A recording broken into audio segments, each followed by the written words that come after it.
Welcome to this month's T.L. Osborn story. I keep telling you that we're taking the entire year of 2023 to celebrate my father. This would be the year that he would turn 100. Well, he passed a few years ago, but his life influence continues. In fact, it has increased after he passed exponentially. It's tremendous to see what one godly life accomplishes. Now, to me, that's an example.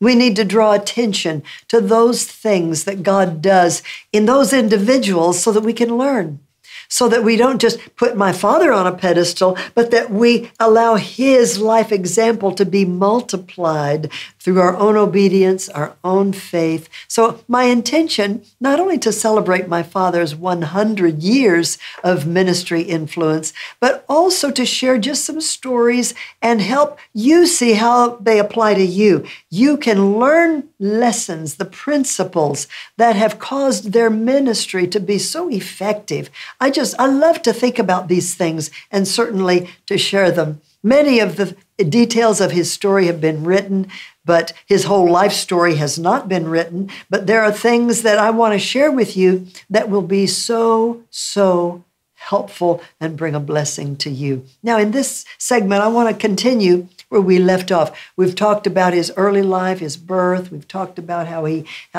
finally left the farm, how he began to preach. We talked about how he met my mother. They married. Their ups and downs in ministry together, what they did, how they responded to life's crises, what did they do when things didn't work out the way they hoped? How did they make decisions? What was their perspective? What were their attitudes? Where was their faith? What did they do to keep pressing through into the heart of God and his purpose for their lives? All these, to me, are lessons that teach us. So we've just been recently discussing how materials, things that we have prepared resources to help others do the work of ministry.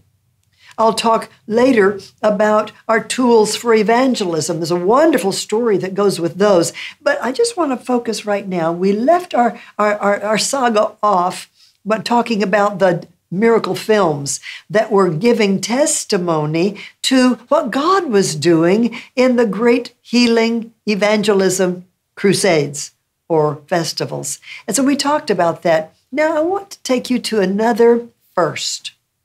I've tried to show you some of the things that my father and mother did as pioneers. They did things that no one had done before. These are things that get my attention. In 1954, they launched a program that was a first. Now, go with me to 1954. I was certainly alive then. You may or may not have been alive then, but in much of the world, this was the epoch of what we refer to as colonial days, the colonial rule, when European powers, European nations came and they had colonized much of Africa, India, much of the world was under colonial rule. And so that's a story in itself. But try to imagine decades of colonial rule, foreigners coming to your nation and dominating it, governing it, controlling it, taking the resources, establishing what they wanted to establish. Now, this is very significant. This epoch was very significant. This actually, there's many positive things that happened during the colonial epoch. But what I'm showing you is the mentality that evolved in these nations. When you have a foreigner who's the foreign government, they're the foreign rulers, they are the big ones, they're the smart ones, they're the wealthy ones, they're the ones who know everything.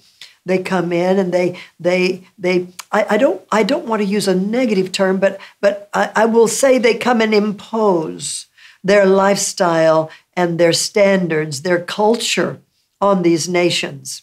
Now, that has all changed. The colonial epoch began to disappear in the early 60s. So by now, all these same nations that were colonized are now independent nations. So I'm taking you back. We're having a little history lesson here. But there's a significant reason for this. During that colonial epoch, there was an attitude between the governing people and the governed. So there was an inequity. The national people were not treated always with dignity and respect. They were called natives, and they were kind of looked down on, some more than others. Some foreigners really esteemed the nationals, but most did not. So the common terminology was they were just natives. They were ignorant, they were uneducated, and they needed the foreigner to come and make decisions for them and so on. Now, I'm sorry, I don't mean to sound so negative, but I lived through it. I've been there, and we've survived it. Now, and this is actually a good thing for you to study if you're going to be a missionary or go to do a trip anywhere where a country has been colonized. You need to know part of that history. Very important. Now, in 1954, long before this colonial epoch began to break up, my mother and father were praying, and they were asking the Lord, how do we multiply the gospel voices around the world? We give our lives, we're preaching, but yet in countries where they were visiting, the denominationals that had churches in these countries, they had Bible schools. The nationals were going to the Bible school, and they were graduating, men and women. But when they graduated, what were they to do? Most of them had families. They couldn't just go in ministry without any support for their family. So many times these graduates would have to go back to the rice paddies or back to the fields to support their families. This burdened my mother and father. And so they says, if there's a way that we can take them after they're graduated and assist them, give them some assistance. And out of that was birthed what was known as the National Missionary Assistance Program. National Missionary Assistance Program. Do you hear the uniqueness of calling these natives missionaries? In that day, I promise you, in the 50s, the word missionary was the highest title you could have. If you're a missionary, you're really special. That's way above just pastor or evangelist or teacher. I mean, I'm just telling you the way it was in our culture and in the mentality of the church. You have to see where my folks were to appreciate the greatness of the ideas that God was launching through them.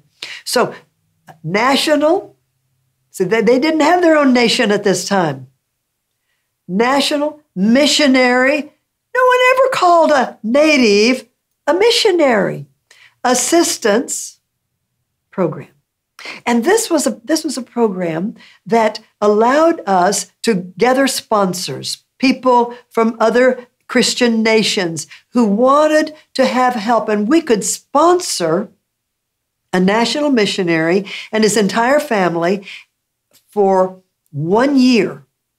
For 1 year. And there were two requirements. Number one, they had to go to a completely unreached area. By unreached, that means not just missing one of your denomination, but where there is no gospel witness. No gospel witness. So it was okay if there was a Catholic chapel there, something like that. But as long as there was no gospel witness, and they would stay for 1 year. So a completely unreached area, no gospel witness, and stay for 1 year. Then we made a commitment with our sponsors to support them for 1 year. And we were able to support them, some as low as $40 a month. Now, this was back then. In some areas, as low as $15 a month. Can you imagine? And in 1 year, that national missionary would go in and would establish a completely self-supporting work. completely self-supporting. And in most cases, while they were building one work, they would be walking to other villages. And many times it was 8 up to 12 branched works off of that one central work. Now, there were times that a famine would come or a plague would come and the work couldn't be finalized. There would be times that we would go longer than 12 months. There were times that crises would come. But I'm telling you, over the course of these decades, since 1954, we have assisted over 30,000 of these national missionaries, men and women who have been willing to go into completely unreached areas with the gospel. And from this program, 150,000 plus churches have become completely self-supporting. Isn't that amazing? Isn't that just amazing? Just an idea, one idea. Now, times have changed, so this program is not as needed as it was then. Now the national churches are strong. They're sending missionaries. They're mature. It's not like it was in the 50s. So what I'm showing you is if you're willing to receive a new idea, if you're willing to focus on what God wants done, He wants people to know Christ. And if we focus on His priority and receive His ideas, there will be other people who will rally to that vision and will support it, and the work of Christ will be accomplished. Now, I am just so excited. I'm just so excited about this program. So now from all these years, listen, 76 now years, we do evangelism, we train, we bring healing to people, but we're also equipping and sending out nationals, evangelists, pastors. We're doing that all over the world.